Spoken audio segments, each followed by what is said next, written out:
한국은행 금융통화위원회가 올해 첫 기준금리를 연 2.5%로 동결했습니다. 스콧 베센트 미 재무장관의 이례적인 환율 구두 개입도 있었는데요. 시장 반응 어땠는지 정철진 경제평론가와 짚어봅니다. 어서 오십시오. 네, 안녕하십니까. 네, 지금 기준금리를 5번 연속 동결을 했는데 금통위원 7명의 만장일치 의결이었어요. 그렇습니다. 실은 이번에 금통위는 열리기 전부터 동결이 100% 예측이 돼 있었고요.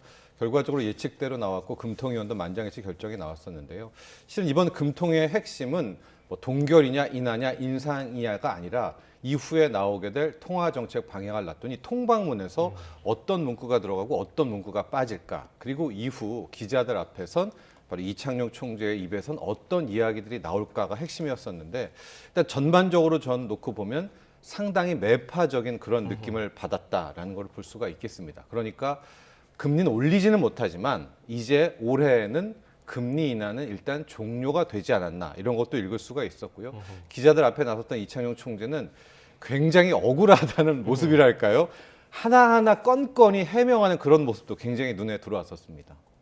그리고 특이한 점이 스콧 베센트 미 재무장관이 원화를 꼭 집어서 구두 개입을 시사했거든요. 네. 이 점은 어떻게 평가해야 됩니까? 이 말도 오늘 이창용 총재도 이제 인용해서도 사용했었는데, 현재 구윤철 우리 경제부총리가 미국에 가 있거든요. 그러면서 실질적으로 원달러 환율 문제가 커지니까 아마 우회적으로 달러 통화 수합에 대한 것들을 좀 제시했었던 것 같아요. 그래서 이제 그쪽에 경제부총리 겸 재무장관이죠. 스캇 베센트 재무장관과 이야기를 했었는데, 일단 스캇 베센트 재무장관은 달러 통화 수합은 이제 할 수가 없다. 그 대신 지금 원달러 환율의 흐름을 좀 놓고 보면 한국 경제 펀더멘탈 대비해서 원화가 너무 약하다. 그러니까 우리 환율 기준으로 보면 환율이 너무 올랐다라는 이야기를 했는데요.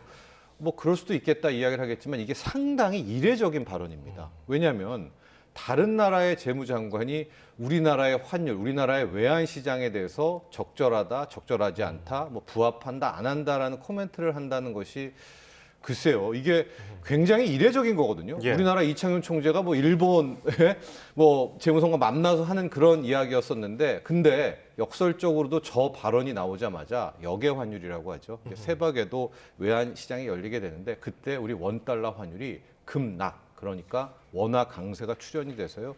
새벽에 장중한 때 1,461원대까지 떨어지는 상황이 나왔었습니다. 그리고 바로 이 발언을 두고 이창용 총재도 거 봐라, 내가 지금 이야기하는 게 환율이 우리나라가 뭔가 잘못됐다, 이게 유동성 위기도 아니라 한국 경제가 잘못되고 원화가 휘지조각이 된다는 뜻이 아니지 않느냐. 왜? 스캇 베센트 재무장관도 한국 경제 펀더멘털에 비해서 지금 원화 약세가 심하다고 이야기하지 않았냐. 그런 또 하나의 좀 이야기가 됐었는데요. 그러나 문제는 저 정도까지 지금 64원까지 마감을 했잖아요. 그러면 적어도 오늘 본장에서 60원대에는 끝이 나야 되는 거 아니겠습니까? 예. 그러나 시중에서는 아직도 달러에 대한 매수 수요가 굉장히 강합니다. 그러니까 저걸 오히려 달러의 저가 매수의 기회로 삼고 너도 나도 또 붙은 다음에 70원대 위로 또 훌쩍 튀어올라서 베센트 장관의 구두 개입이라고 표현을 하겠습니다. 있음에도 불구하고 아직까지 환율 급등에 대한 우려, 공포는 끝나지 않았다, 이렇게 봐야 되겠습니다. 네, 이렇게 미 재무장관의 구두 개입에도 환율이 다시 오르니까 외환 당국이 거시건전성 차원의 조치를 검토하겠다, 이렇게 밝혔거든요. 그렇습니다. 이게 무슨 의미입니까? 그러니까 당근과 채찍이 있잖아요. 그래서 이제 당근은 뭐냐면, 그때 우리도 이야기를 했었는데 국내 시장 복귀 계좌라고 아마 기억하실 겁니다. RIA에서 미국 주식 팔고 국내 증시에서 1년 이상 투자를 하게 되면 양도세 깎아준다는 것인데, 이제 그게 안 통하니까 이제 달러 사재기에 대한 엄포 경고 채찍인데요. 어제 일단 수출 기업들 1,100곳에 대해서 달러를 일종의 사재기하는, 그러니까 원래대로 이제 결제를 하고 이걸 환전을 해야 되는데 의도적으로 환전을 하지 않는 이런 부분도 캐겠다고 하고, 오늘 드디어 저 건시건전성 3종 세트 이야기를 했는데요.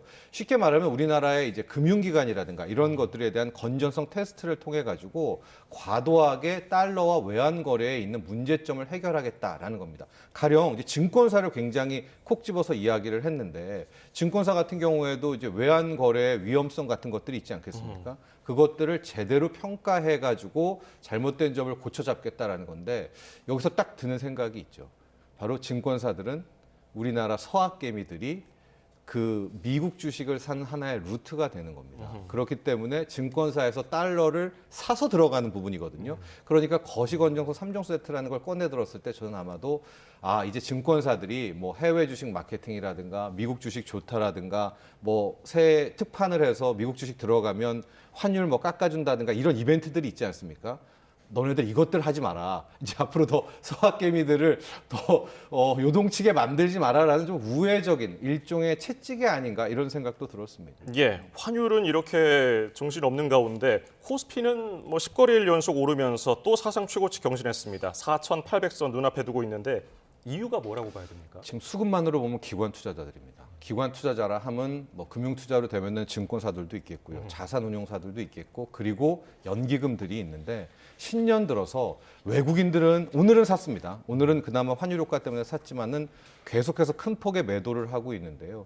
이걸 개인도 있지만 개인보다 더 큰 세력, 바로 우리의 국내 기관 투자자들이 계속 사들입니다. 그런데 연기금도 그렇고 증권사들도 그렇고 이들은 이제 나중에 뭐 감사라든가 여러 가지를 받기 때문에 어쩔 수 없이 코스닥의 뭐 급등주 이런 걸 쫓아갈 수는 없거든요. 결과적으로 시가총액 상위 10위, 15위들을 사들이게 되는데 다행히도 삼성전자, SK하이닉스의 올해 연간이익 되게 좋죠. 현대차 그룹주 같은 경우에도 자동차는 뭐 그저 그렇지만 로봇 프리미엄이라는 성장성이 됐고 그러니까 명분이 되게 있는 것 아니겠습니까? 그래서 오늘도 그렇고 이 기관 투자자들이 사들이는데 기관들은 대형주 위주로 산다.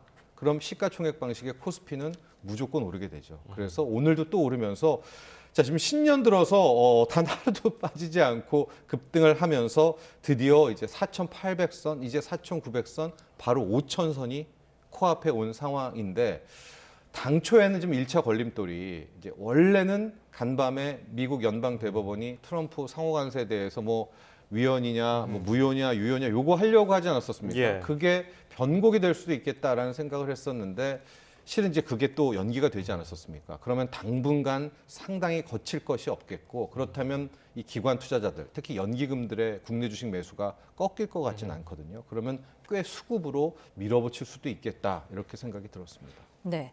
그런가 하면 쿠팡이 개인정보 유출에 대한 보상책으로 마련한 5만 원 구매 이용권 쿠폰이 오늘부터 이제 순차적으로 네.